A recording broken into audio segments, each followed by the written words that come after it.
Chemistry सिर्फ फॉर्मूलों और equations का खेल नहीं, बल्कि एक हुनर है जो हाथों से सीखा जाता है। चलिए आज इसी सफर पर निकलते हैं। देखते हैं कैसे लैब में रॉ मटेरियल से एक एकदम शुद्ध पदार्थ बनाया और पहचाना जाता है।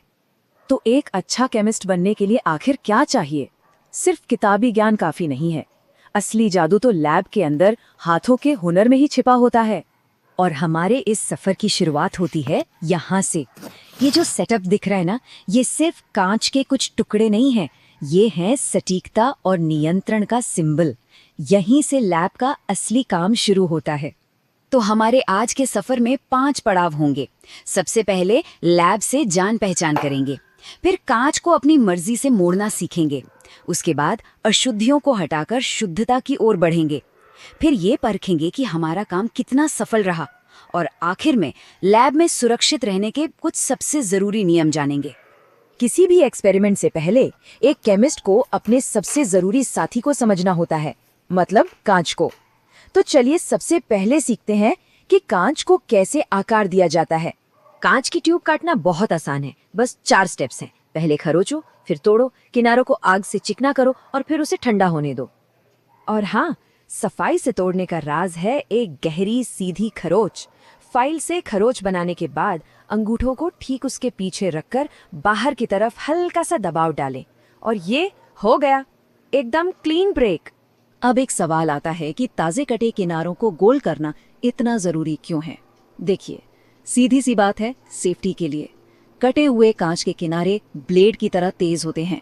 उन्हें आग में गर्म करके हम न सिर्फ खुद को चोट से बचाते हैं, बल्कि हमारे उपकरण भी ज्यादा मजबूत बन जाते हैं। कांच को मोड़ने की कला भी कमाल की है। ट्यूब को आग पर लगातार घुमाने से ये हर तरफ से बराबर गर्म होती है, और जब कांच नरम हो जाता है तो ये अपने ही वजन से एक सुंदर सा मोड़ ले लेता है। कोई जोर जबरदस्ती की जरूरत ही नहीं। तो ठीक है, अब जब हमारे औजार तैयार हैं तो असली चुनौती शुरू होती है। मतलब किसी मिक्सचर में से उसकी गंदगी को निकालकर एक शुद्ध पदार्थ हासिल करना। शुद्ध करने का पहला और सबसे सिंपल तरीका है फिल्ट्रेशन। इसे आप केमिकल्स के लिए एक बहुत ही महीन कॉफी फिल्टर जैसा समझ सकते हैं। ये क्या करता है? ये ठोस न घुलने वाली अशुद्धियों को लिक्विड से अलग कर देता है। जो फिल्टर पेपर के ऊपर रह जाता है उसे कहते हैं रेजिड्यू, और जो छन कर नीचे चला जाता है वो है फिल्ट्रेट। तो फिल्ट्रेशन से मोटी मोटी गंदगी तो निकल गई, पर अब बारी है असली सफाई की। इस प्रोसेस को कहते हैं क्रिस्टलाइजेशन, यानी किसी घोल में से शुद्ध पदार्थ के सुंदर से क्रिस्टल या रवे बनाना। क्रिस्टल बनाने के लिए हम पहले एक गाढ़ा घोल तैयार करते हैं।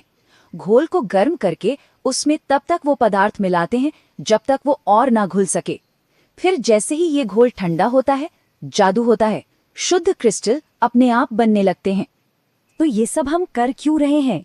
क्योंकि क्रिस्टलाइजेशन किसी भी पदार्थ को उसकी सबसे शुद्ध, मतलब एकदम प्योर फॉर्म में लाने का सबसे बेहतरीन तरीका है। जब शुद्ध पदार्थ के क्रिस्टल बनते हैं तो सारी गंदगी घोल में ही पीछे छूट जाती है। हमने पदार्थ को शुद्ध तो कर लिया, पर क्या हम इसे साबित कर सकते हैं? जी हाँ, बिल्कुल कर सकते हैं। अब समय है अंतिम परीक्षा का, यानी शुद्धता की जांच। और ये परीक्षा होती है मेल्टिंग पॉइंट या गलनांक को मापकर। ये वो फिक्स्ड टेम्परेचर है जिस पर कोई ठोस चीज पिघलना शुरू कर देती है। हर शुद्ध पदार्थ का अपना एक यूनिक और फिक्स्ड मेल्टिंग पॉइंट होता है। समझिए, ये उसकी पहचान है, उसके फिंगरप्रिंट्स जैसा। तो इसे मापते कैसे हैं?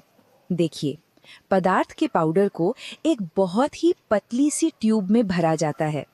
फिर इस ट्यूब को थर्मामीटर के साथ बांधकर तेल से भरे बीकर में डुबो देते हैं। तेल को धीरे धीरे गर्म करते हैं ताकि टेम्परेचर हर जगह एक जैसा रहे। तो यहाँ सबसे जरूरी बात क्या है? एक शुद्ध पदार्थ हमेशा एक तय तापमान पर फौरन पिघल जाता है। इसी को शार्प मेल्टिंग पॉइंट कहते हैं। अगर जरा सी भी मिलावट हो ना, तो वो कम तापमान पर और धीरे धीरे पिघलना शुरू कर देता है। यही है शुद्धता का असली सबूत।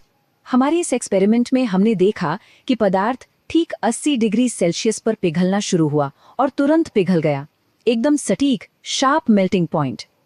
अब हम इस रीडिंग की तुलना जाने पहचाने पदार्थों की लिस्ट से करते हैं, और ये देखिए 80 डिग्री सेल्सियस, नैप्थलीन का मेल्टिंग पॉइंट है। मतलब हमने न केवल पदार्थ को शुद्ध किया बल्कि उसकी पहचान भी कर ली। यही तो है केमिस्ट्री की खूबसूरती। तो अब जब हमने ये सब सीख लिया है तो कुछ सबसे ज़रूरी बातों को याद रखना भी उतना ही ज़रूरी है, क्योंकि लैब में सही नतीजा पाने से भी ज़्यादा ज़रूरी है सुरक्षित रहना। तो हमेशा याद रखें, कांच के साथ काम करते समय किनारों को गोल करना है और गर्म कांच से दूर रहना है। जब कुछ गर्म कर रहे हों तो हमेशा आराम से घोल को हिलाते रहें और उसे कभी भी पूरी तरह सूखने न दें। और हाँ, फिल्ट्रेशन में फिल्टर को कभी भी लबालब नहीं भरना है। हमने कांच पर एक खरोंच से शुरुआत की थी और एक पहचाने हुए क्रिस्टल पर सफर खत्म किया। ये दिखाता है कि कैसे छोटी छोटी तकनीकें बड़े नतीजों तक ले जाती हैं।